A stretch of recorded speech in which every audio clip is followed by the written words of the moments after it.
Hi, if you're watching this video, then this is because you're either thinking about or have purchased a PicoScope 2000 series product. And these videos are trying to educate you on the use of these, but also to maybe reinforce your electronics knowledge as well. So these videos are quite involved. You can actually see them in totally different ways. You can either see them as, oh, I just want to focus on one particular aspect, like oscilloscope probes, but you won't just learn about an oscilloscope probe. You'll learn a lot more about it, about what's involved, what's inside them, why they're so complicated, and their limitations. And this applies to all aspects of the PicoScope. You're looking at triggering, you're looking at coupling, and also signal analysis and all this kind of stuff. There are many little videos that we can make on this, and so this is the start of the journey.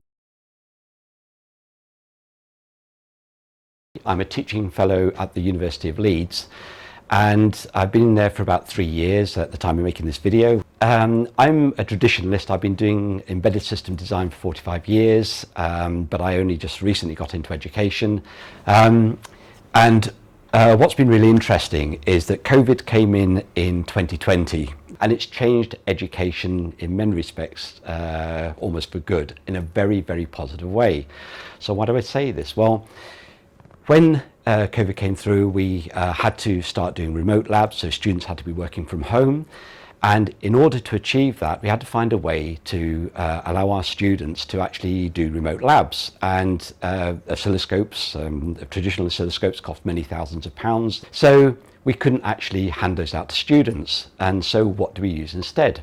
There are quite a few products on the market, but there is actually only one that was actually suitable for students, not only because it was rugged, but it actually felt just like a traditional oscilloscope, and that was the PicoScope 2000 series. And so we bought in complete lab kits with electronics and battery power units to do experiments at home. And so the students have actually had this opportunity to develop their skills remotely. And the great thing about it is that rather than having a 2-hour lab, which is traditionally how the university environment works, what we were able to do is say to students, well, you can take as much time as you want to do your experiment. So rather than actually having a 2-hour window, not completing the experiment, you can actually take as long as you want. And also it allowed some students, if you're a student, you'll know about this, is that some students will sit back and actually maybe not get involved in a lab, whereas other students actually become dominant and actually take over a lab.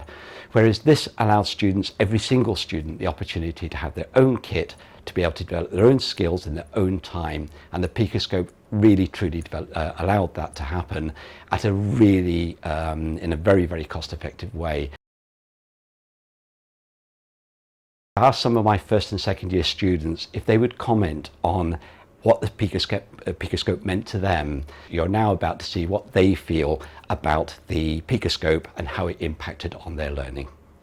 Hi there, I'm Falish Satchel. My name's Alex. Hi, my name is Elliot Leslie. Hello, my name's Delilah. And I've just finished my second year here at the University of Leeds. I've just finished my first year of the Mechatronics and Robotics course at Leeds University. I'm studying Mechatronics and Robotics at Leeds. And using the PicoScope 2204A really helped my learning during my first year of Mechatronics and Robotics engineering.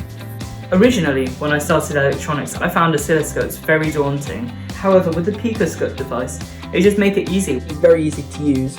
And you can use it so easily by just plugging it into your laptop and plug and play from there. In fact, it's all USB plug and play software. It's a very useful piece of kit which has helped us a lot. Having this small, compact, intuitive and easy to use version was a big help to me. The fact that the Picotech is so small, compact, makes it so useful just to have around with you at all times whenever you're working on any electronics. I would really recommend it to other students to use, not just for remote learning, but also for using it at home and not having to perhaps go into the labs all the time. We wouldn't be able to do our first year of degree to a high enough standard without it. It's a pleasure to teach students like this. I hope that you find these videos educational, so that hopefully you'll pick up something that may be of use to you whilst you're at university, or even from learning just at home on your own, okay? But whatever you do, I hope you enjoy these videos, and it's been a pleasure to actually make what we're about to make.